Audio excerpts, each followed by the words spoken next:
In Wolfgang Staudt's original script for The Murderers Are Among Us, Hans Mertens carries out his mission, gunning down Bruckner, poetically, on the first Christmas Eve of the post-war era. Like many noir films of the time, the script was constructed of interwoven flashbacks, framed by a trial in which a jury of Mertens' peers were to decide whether or not the killing was a case of justifiable homicide. Staudt ended his story with Mertens silently awaiting the verdict, a note of ambiguity meant to leave German audiences exploring their own consciences. That would have been a more satisfying ending than what you just saw, but it had no hope of reaching the screen. At first, Staudt had tried to marshal support for his project among the Allied liberators that occupied Germany. One of the Americans responsible for reviving the German entertainment industry was, coincidentally, Corporal Billy Wilder, working for the United States Office of War Information. He'd been one of the first artists to flee Germany during Hitler's rise. Many of his relatives, including his mother, were murdered in detention centers. Wilder may have been sympathetic to Staudt's vision, but vigilantism was not condoned by any of the Allied powers, all of whom rejected Staudt's proposed film. It left him with no alternative but to agree to a Soviet version of Hollywood's ham-fisted production code. For the good of society, the letter of the law must outweigh the moral righteousness of any individual. By communist decree, espoused by the film's angelic heroine, Bruckner would apparently face prosecution. I say apparently because in the film's compressed finale, Bruckner's trial is presented only symbolically, as he is encased in expressionistic shadows forming the bars of a jail. No actual trial is shown, partly because at the time Germany had no judicial apparatus in place. The International War Crimes Tribunal at Nuremberg concluded just as The Murderers Are Among Us was released, and it's possible the film's ending was designed to dovetail with its well-publicized verdicts.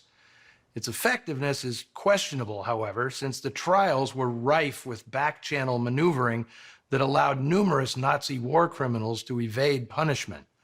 Despite the moral outrage on display at Nuremberg and the 10 executions that marked its theatrical climax, it was apparent to anyone watching closely, especially German citizens, that justice could be brokered and bartered, even for crimes of incomprehensible inhumanity. As it had for Wolfgang Staudt, the film also offered lead actor Ernst Wilhelm Borchardt a chance for atonement. The popular stage actor had been a Nazi, and many questioned his being given the lead in this film, especially after rumors circulated that Borchardt had falsified his denazification papers.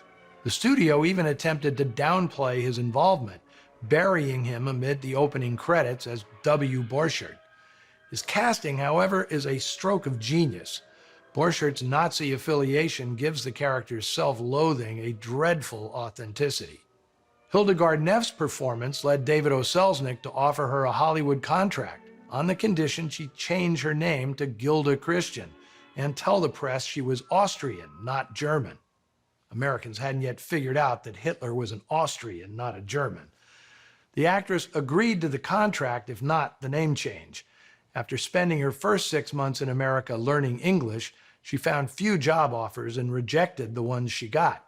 She returned to West Germany to make The Sinner in 1951, which caused a scandal by briefly showing her nude, a first for a German film.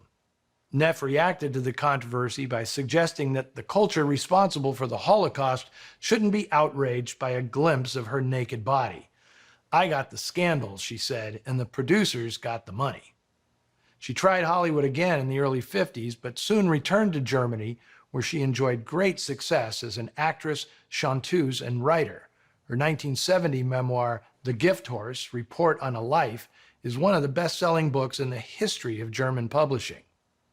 The Murderers Are Among Us would initiate a subgenre known now as Trümmer film, or rubble films, in which the ruins of post-war Germany, as well as Italy and Japan, provide a backdrop for stories exploring the battered psyches of vanquished nations. Next week, we're going to see a Hollywood-made example of a rubble film as we return to post-war Germany for Berlin Express, a thriller that explores the Allies' efforts to denazify the culture. I trust some of you will be taking notes. Until then, see you in the shadows.